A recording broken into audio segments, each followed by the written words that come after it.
তো hello students, welcome back to my channel. আজ আমরা গ্লাইকোলাইসিস প্রক্রিয়া ক্লাস 9 এর যে গ্লাইকোলাইসিস প্রক্রিয়া রয়েছে সেই ক্লাস 9 এর গ্লাইকোলাইসিস প্রক্রিয়ার ব্যাপারে আমরা জানব। সবার প্রথমে তোমাদের জানতে হবে যে গ্লাইকোলাইসিস ব্যাপারটা কি, কখন গ্লাইকোলাইসিস হয় এবং কেন হয়। তো চলো আমরা আস্তে আস্তে স্টেপ বাই স্টেপ জানি। তো গ্লাইকোলাইসিস হচ্ছে শ্বসনের একটি প্রক্রিয়া। শ্বসনের ফার্স্ট স্টেজ যেখানে হয় সেই জায়গাটা হচ্ছে শ্বাসকার্য। প্রথমে কি করতে হয়, আমরা বাতাস থেকে অক্সিজেন নেই, যে অক্সিজেনটা আমাদের ফুসফুসের মাধ্যমে রক্তে যে মেশে, এরপরে সেই অক্সিজেনটা ফুসফুসের মাধ্যমে রক্তে মেশে এবং সেই রক্তবাহের মাধ্যমে হৃৎপিণ্ডের মধ্য দিয়ে আমাদের সমগ্র শরীরের কোষে কোষে অক্সিজেন পৌঁছে যায়। অক্সিজেন পৌঁছানোর পরে আমাদের দেহে কোষীয় শ্বসন সম্পন্ন হয়। তো কোষীয় শ্বসন ব্যাপারটা কি? কোষীয় শ্বসন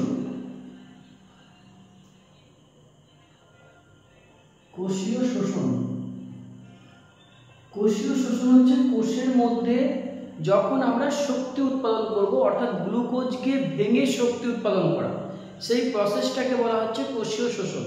তো কোষীয় শোষণ হচ্ছে কি ব্যাপারটা? কোষীয় শোষণ হচ্ছে গ্লুকোজ একে ভেঙে কি উৎপন্ন করব? শক্তি উৎপন্ন করব। গ্লুকোজকে ভেঙে শক্তি উৎপন্ন করার প্রক্রিয়ার নাম হচ্ছে কোষীয় শোষণ। তো সেই কোষীয় শোষণের ফার্স্ট যে ধাপটা রয়েছে সেটা হচ্ছে গ্লাইকোলাইসিস। তো আজকে আমরা গ্লাইকোলাইসিস প্রক্রিয়া সম্বন্ধে পড়াশোনা করব যে গ্লাইকোলাইসিস ব্যাপারটা কি। তো সবার প্রথমে গ্লাইকোলাইসিসের মানেটা আমরা একটু জেনে নিই, তারপরে গ্লাইকোলাইসিস প্রক্রিয়াটার পথটাকে পরপর আমরা দেখব। দেখো, গ্লাইকোলাইসিস মানে তোমরা সবাই জানো, লাইসিস মানে কি বলতো? লাইসিস মানে ভাঙা, কোন জিনিসকে ভেঙে দেওয়াকে বলা হয় লাইসিস। আর গ্লাইকো কথাটা এসেছে গ্লুকোজ থেকে, গ্লাইকো কথাটা এসেছে, তাহলে গ্লুকোজকে ভেঙে দেওয়াকেই বলা হচ্ছে গ্লাইকোলাইসিস। তো আমরা কোষীয় শোষণের যে ফার্স্ট পর্যায়ে করব গ্লাইকোলাইসিস, সেই গ্লাইকোলাইসিসের মধ্যে আমরা কি শিখব? সেই গ্লাইকোলাইসিসের মধ্যে শিখব কিভাবে গ্লুকোজকে ভাঙা হচ্ছে এবং গ্লুকোজকে ভেঙে আমরা কি কি পাচ্ছি, সেই সমস্ত থিসিসগুলো আজকে আমরা গ্লাইকোলাইসিসের পর্যায়েতে পড়ব। তো সবার প্রথমে গ্লাইকোলাইসিস সম্বন্ধে বিশেষ কিছু তথ্য জেনে নিই। গ্লাইকোলাইসিসের স্থান কোথায়? গ্লাইকোলাইসিস কোথায় হয়? স্থান গ্লাইকোলাইসিস কোথায় হয়? গ্লাইকোলাইসিস হয় কোষের সাইটোপ্লাজমের মধ্যে। গ্লাইকোলাইসিস হচ্ছে কোষের সাইটোপ্লাজমে গ্লাইকোলাইসিস হয়। তো গ্লাইকোলাইসিস যে প্রক্রিয়াটা, এই প্রক্রিয়াটা কয়েকজন বিজ্ঞানী, 3 জন বিজ্ঞানী এই প্রক্রিয়াটা সম্বন্ধে বলেছিলেন। সেই 3 জন বিজ্ঞানীর নাম অনুসারে এর অপর নামকরণ করা হয়েছে। অপর নাম কি হয়েছে? ইএমপি পদ বলা হয়। গ্লাইকোলাইসিস প্রক্রিয়ার অপর নাম হচ্ছে ইএমপি পদ। 3 জন বিজ্ঞানীর নাম ইএম আর পি। 3 জন বিজ্ঞানীর নামের প্রথম অক্ষর দিয়ে এই গ্লাইকোলাইসিসের অপর নাম দেওয়া হচ্ছে। আরেকটা জিনিস গ্লাইকোলাইসিস প্রক্রিয়া সম্বন্ধে শিখতে হবে। এই গ্লাইকোলাইসিস প্রক্রিয়া যখন হয় তখন কিন্তু এটিপি উৎপন্ন হয়। এটিপি টোটাল 8 অণু এটিপি উৎপন্ন হয়। তাহলে গ্লাইকোলাইসিস প্রক্রিয়া সম্বন্ধে যে 3টে ইনফরমেশন আমাদের জানার কথা, সেই 3টে ইনফরমেশন খুবই গুরুত্বপূর্ণ। ফার্স্ট, গ্লাইকোলাইসিস কোথায় হয়, গ্লাইকোলাইসিসের অপর নাম কি, গ্লাইকোলাইসিসে মোট কত অণু এটিপি উৎপন্ন হয়। এই 3টে ইনফরমেশন আমাদের জানা হয়ে গেল। এরপরে আমাদের যে স্টেপ সেটা হচ্ছে গ্লাইকোলাইসিস প্রক্রিয়াতে গ্লুকোজ ভেঙে যায় কিভাবে, সেই গ্লাইকোলাইসিস প্রক্রিয়ার পরপর স্টেপগুলো সম্বন্ধে আমরা জানব। দেখো, সবার প্রথমে যে স্টেপটা হয় সেটা হচ্ছে গ্লুকোজ C6H12O6। এই যে গ্লুকোজ, ফার্স্ট কি হয়? গ্লুকোজ ভেঙে যায়। গ্লুকোজ ভেঙে C6H12O6 গ্লুকোজ 6 ফসফেট উৎপন্ন হয়। তারপরে স্টেপে কি উৎপন্ন হচ্ছে? গ্লুকোজ 6 ফসফেট থেকে ফ্রুক্টোজ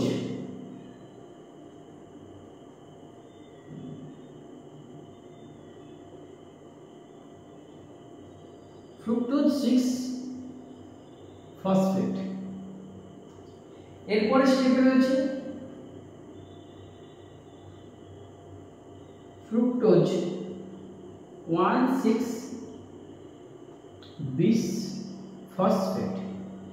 এই ব্যাপারটা একটু জানা আমাদের দরকার যে কি ঘটনাটা ঘটছে। এখানটায় রিভার্সেবল সাইন রয়েছে, এখানটাতে রিভার্সেবল নেই কেন, এই জিনিসগুলো। প্রথমে তো গ্লুকোজ সিঙ্গেলই ছিল গ্লুকোজ, এরপরে কি হয়েছে গ্লুকোজ 6 ফসফেট। গ্লুকোজ 6 ফসফেট মানে কি, গ্লুকোজের জানো তোমরা 6টা কার্বন রয়েছে। যদি গ্লুকোজের স্ট্রাকচার আমি রাখি C C C C C 1 2 3 4 5 6টা রয়েছে, তার মধ্যে এখানে H ও থাকছে আর এখানটায় H2OH থাকছে। বাকি এটা স্ট্রাকচার তোমরা সাজাতেই পারো এরকম করে করে। এটাকে যদি OH দেওয়া হয় তাহলে এটা হবে H, এটা হবে OH, এটা হবে H, আর এখানটায় H, আর এখানটায় OH H OH। এই হচ্ছে গ্লুকোজের স্ট্রাকচার। তো এই গ্লুকোজে যে 6 নম্বর কার্বনটি রয়েছে, যেখানে গ্রুপ থাকে কার্যকরীমূলক, সেখান থেকে 1 নম্বর কার্বন বানায়। তো 6 নম্বর কার্বন মানে এখানটাতে একটা ফসফেট যুক্ত হয়েছে। 6 নম্বর কার্বনের সাথে যদি ফসফেট যুক্ত হয় তখন সেটাকে বোঝা যাবে গ্লুকোজ 6 ফসফেট। তো ফসফেটটা এলো কোথা থেকে, এই জায়গাতে কি হয় যে এটিপি আছে আমাদের, এটিপি অ্যাডিনোসিন ট্রাইফসফেট। এইখানে এটিপি কি করছে, একটা ফসফেট দান করছে, দিয়ে এডিপি তে পরিণত হচ্ছে। ব্যাপারটা কি, ব্যাপারটা হচ্ছে এটাই, আমরা যখন কোনো কাজ শুরু করি তখন আমাদেরকে ইনভেস্ট করতে হয়। আমাদের যে শক্তি আছে, হয় শক্তি না হলে অর্থ ইনভেস্ট করতে হয়। আমরা ধর একটা বিজনেস শুরু করবো, তা বিজনেস শুরু করতে গেলে আমাদের কি করতে হবে, ফার্স্ট ইনভেস্ট করতে হবে। তো এইখানেতে আমার দরকার গ্লুকোজকে ভেঙে শক্তি উৎপন্ন করা। তো গ্লুকোজকে ভাঙতে গেলে ফার্স্ট আমাকে শক্তি ইউজ করতে হবে, প্রথমে আমাকে শক্তি লাগাতে হবে, এরপরে যে শক্তিটা উৎপন্ন হবে সেইটাকে আমি আবার পরবর্তীকালে ব্যবহার করতে হবে। তো ফার্স্ট যে ইনভেস্টমেন্ট অর্থাৎ ফার্স্ট যে শক্তির খরচ, সেই শক্তির খরচটা হয় এই দশা থেকে এই দশার মধ্যে। এখানটায় হচ্ছে শক্তির খরচের দশা। গ্লাইকোলাইসিসের প্রথম যে স্টেপটা হবে সেটা হচ্ছে শক্তির খরচের দশা। কোথায় কতটা শক্তি খরচ হচ্ছে সেটা আমরা লিস্টের মাধ্যমে তোমাদের দেখাচ্ছি। তো এখানটা কি হচ্ছে, গ্লুকোজ থেকে গ্লুকোজ 6 ফসফেট মানে এখানে একটা এটিপি ভেঙে গিয়ে এটিপি তৈরি করছে এবং 6 নম্বর কার্বনের সাথে একটা ফসফেট যুক্ত হচ্ছে। এই glucose 6 phosphate reversible fructose 6 phosphate, অর্থাৎ গ্লুকোজ 6 ফসফেট থেকে ফ্রুক্টোজ 6 ফসফেট উৎপন্ন করতে পারে। অর্থাৎ ফ্রুক্টোজের 6 নম্বর কার্বনের সাথে ফসফেট যুক্ত হয়ে যায় বা গ্লুকোজটা ফ্রুক্টোজে ট্রান্সফার হয়ে যায়। এরপরে ফ্রুক্টোজের সাথে দেখো 6 নম্বর কার্বনের একটা ফসফেট যুক্ত ছিল, আবার 1 নম্বর কার্বনের সাথে একটা ফসফেট যুক্ত হচ্ছে, ওই জন্য 20 কথাটা লেখা আছে। 20 মানে 2, অর্থাৎ ফ্রুক্টোজের 1 নম্বর এবং 6 নম্বর কার্বনের সাথে দুটো ফসফেট যুক্ত হয়েছে। তাহলে এখানে আরেকটা ফসফেট এসেছিল কোথা থেকে, অবশ্যই এখানেতেও এটিপি ভাঙবে, এখানে তো এটিপি ভাঙবে। এই যে এটিপি ছিল সে ভেঙে গিয়ে কি উৎপন্ন করছে, এডিপি, এডিপি উৎপন্ন করলো।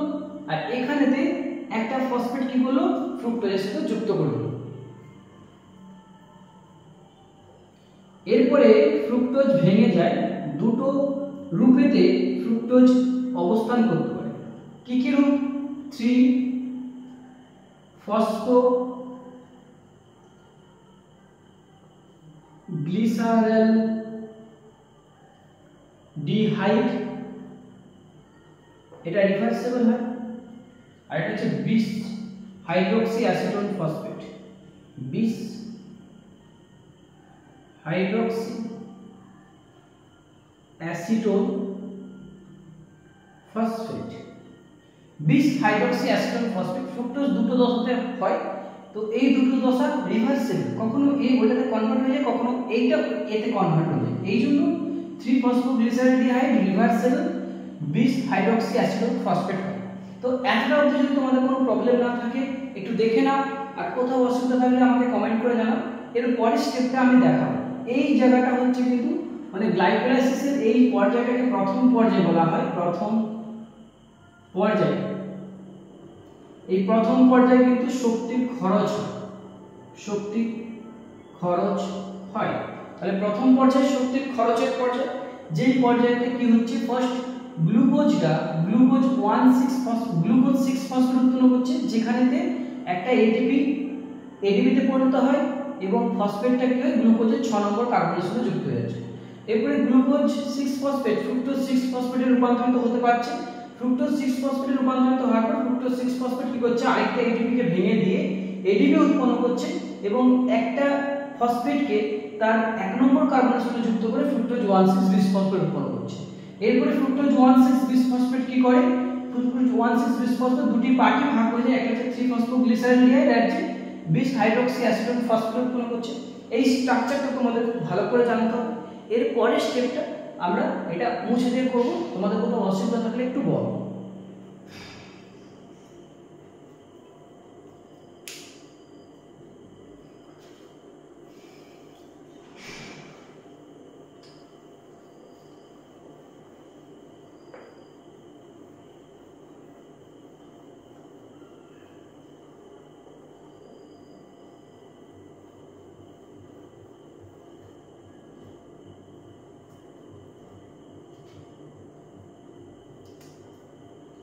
তো আমরা দেখলাম যে ফ্রুক্টোজ 1,6 বিসফসফেট দুটো পর্যায়ে ভাগ হয়ে যাচ্ছে, যার মধ্যে একটা ছিল 3 ফসফোগ্লিসারেলডিহাইড।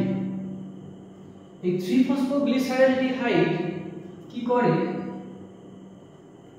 রিভার্সিবল প্রসেসে 1,3 বিসফসফোগ্লিসারিক অ্যাসিড উৎপন্ন করে। 1,3 বিসফসফোগ্লিসারিক অ্যাসিড উৎপন্ন করছে। কিভাবে উৎপন্ন করছে? এখানে একটা NAD+ কি করছে NADPH বা NADH প্লাস H+ উৎপন্ন করছে এবং তার মাধ্যমে কি হচ্ছে মানে গ্লিসারিক যে অ্যাসিড আছে গ্লিসারিক অ্যাসিডের 1 নম্বর এবং 3 নম্বর কার্বনের সাথে দুটো ফসফরিক অ্যাসিডকে যুক্ত করছে। এরপরে কি হয় এই যে 1 নম্বর আর 2 নম্বর কার্বন আছে এই দুটো কার্বনে বিসফসফোগ্লিসারিক অ্যাসিড থেকে একটা গ্লিসারিক অ্যাসিডে সরিয়ে দেওয়া হয়, মানে কি হচ্ছে 3 ফসফোগ্লিসারিক অ্যাসিড। ব্যাপারটা কি দাঁড়ালো? ব্যাপারটা হলো কি 1,3 বিসফসফোগ্লিসারিক অ্যাসিড যে ছিল তার 1 নম্বর কার্বনের সাথে যে ফসফেটটা যুক্ত ছিল সেটাকে বের করে দেওয়া হয়। এখন এই যে 1 নম্বর কার্বনের ফসফেটটাকে বের করে দেওয়া হয়, এটা গ্রহণ করলো কি এইখানে কি হয় একটা এডিপি যে কি করে এই বের করে দেওয়া ফসফেটকে যুক্ত করে নিয়ে ADP প্লাস PI হলে কি হয় ATP উৎপন্ন করে। ADP প্লাস PI মানে উৎপন্ন হয়ে গেল ATP। ADP প্লাস PI উৎপন্ন হয়ে গেল ATP। এর পরের স্টেপে আবার কি হবে? এর পরের স্টেপে এই যে 3 ফসফোগ্লিসারিক অ্যাসিড আছে 3 ফসফোগ্লিসারিক অ্যাসিড 2 ফসফোগ্লিসারিক অ্যাসিড এ পরিণত হয়। 2 ফসফোগ্লিসারিক অ্যাসিড কি করবে 2 ফসফোগ্লিসারিক অ্যাসিড তার মধ্যে থাকা জলকে বের করে দেবে H2O জলকে নিঃসরণ করে দিবে দিয়ে উৎপন্ন করবে 2 ফসফোএনোল পাইরুভিক অ্যাসিড। এগুলো সবই কিন্তু রিভার্সিবল, একে অপরকে কনভার্ট হতেই পারে, কিন্তু লাস্ট যে পর্যায়টা হবে 2 ফসফোএনোল পাইরুভিক অ্যাসিড 2 ফসফোএনোল পাইরুভিক অ্যাসিড এর তো 2 নম্বর কার্বনের সাথে মানে পাইরুভিক অ্যাসিডের 2 নম্বর কার্বনের সাথে ফসফো গ্রুপ যুক্ত ছিল। তো কি করা হবে এখান থেকে 2 নম্বর কার্বনে যে ফসফেট যুক্ত ছিল সেই ফসফেটটা বেরিয়ে যাবে। যদি 2 নম্বর কার্বন থেকে ফসফেট বেরিয়ে যায় তাহলে এখানে কি গ্রহণ করবে অবশ্যই ADP কি করবে এখান থেকে বেরিয়ে যাওয়া ফসফেটটাকে গ্রহণ করে ATP উৎপন্ন করবে আর এখান থেকে কি হয়ে যাবে পাইরুভিক অ্যাসিড উৎপন্ন করবে। পাইরুভিক অ্যাসিড উৎপন্ন করছে। তাহলে আমাদের কি পেলাম? আমরা পেলাম হচ্ছে পাইরুভিক অ্যাসিড। কোন জায়গা থেকে পেয়েছিলাম? গ্লুকোজ C6H12O6, এই গ্লুকোজ থেকে আমরা পেয়েছি পাইরুভিক অ্যাসিড। গ্লাইকোলাইসিস প্রক্রিয়ার ব্যাপারটাই হচ্ছে এটা, যেই প্রক্রিয়াতে আমরা গ্লুকোজকে ভেঙে পাইরুভিক অ্যাসিড উৎপন্ন করব। এই পাইরুভিক অ্যাসিড পরবর্তী পর্যায়ে শ্বসনের আরেকটা দশা, যেটা হচ্ছে কোষীয় শ্বসনের 2 নম্বর দশা, এটাকে বলা হয়, সেটাকে বলা হচ্ছে পাইরুভিক অ্যাসিড চক্র। সেই চক্রে এটা অংশগ্রহণ করবে। তো মোটামুটি আমাদের আজকে কোষীয় শ্বসনের ফার্স্ট স্টেপ গ্লাইকোলাইসিস পড়া হলো। গ্লাইকোলাইসিস প্রক্রিয়ার মাধ্যমে আমরা দেখলাম যে গ্লাইকোলাইসিসের দুটো পর্যায় ছিল। ফার্স্ট পর্যায়ে যেখানে ছিল শক্তির ক্ষয়, আর সেকেন্ড পর্যায়ে দেখছো 3-ফসফোগ্লিসারিলডিহাইড থেকে এই যে স্টেপটা পাইরুভিক অ্যাসিড পর্যন্ত, এখানে কিন্তু শক্তি উৎপন্ন হয়েছে। এইখানটাতে একটা শক্তি উৎপন্ন হয়েছে, শক্তি উৎপাদন, এইখানটাতে শক্তি উৎপাদন হয়েছে, এই স্টেপটাতেও শক্তি উৎপাদন হয়েছে। তো মোট টোটাল যদি দেখা যায়, উপরে যতটা শক্তি মাইনাস হয়েছিল আর নিচে যতটা শক্তি উৎপন্ন হয়েছে তার যোগ বিয়োগ করে এই গ্লাইকোলাইসিস প্রক্রিয়ায় টোটাল 8 অণু এটিপি উৎপন্ন হয়। এটা মাথায় রাখতে হবে, শর্ট কোশ্চেন আসে, অনেকগুলো শর্ট কোশ্চেন আসে যে গ্লাইকোলাইসিস প্রক্রিয়ায় কোন অণু এটিপি উৎপন্ন হয়, গ্লাইকোলাইসিস কোথায় হয়ে থাকে। গ্লাইকোলাইসিস স্থান তোমাদের দেখিয়েছিলাম যে কোষের যে সাইটোপ্লাজমের মধ্যে গ্লাইকোলাইসিস ঘটে থাকে। আর কি বললাম, গ্লাইকোলাইসিসের অপর নাম ইএমপি, কারণ 3 জন বিজ্ঞানী তাদের নাম অনুসারে এই গ্লাইকোলাইসিস প্রক্রিয়া নামকরণ করেছে, কারণ তারাই এই গ্লাইকোলাইসিস প্রক্রিয়াটি প্রথম ব্যাখ্যা করেছিলেন। আর কি বললাম, গ্লাইকোলাইসিস প্রক্রিয়া দুটি পর্যায়ে, একটা হচ্ছে শক্তির অপচয় বা খরচ, একটা হচ্ছে শক্তির উৎপাদন। প্রথমে গ্লুকোজ থেকে ফ্রুক্টোজ 1,6-বিসফসফেট পর্যন্ত শক্তিটাকে খরচ করতে হয়েছিল। এরপরে ফসফোগ্লিসারিলডিহাইড থেকে বাকি যে পার্টটা, সেখানে কেবলমাত্র শক্তি উৎপন্ন হয়েছে।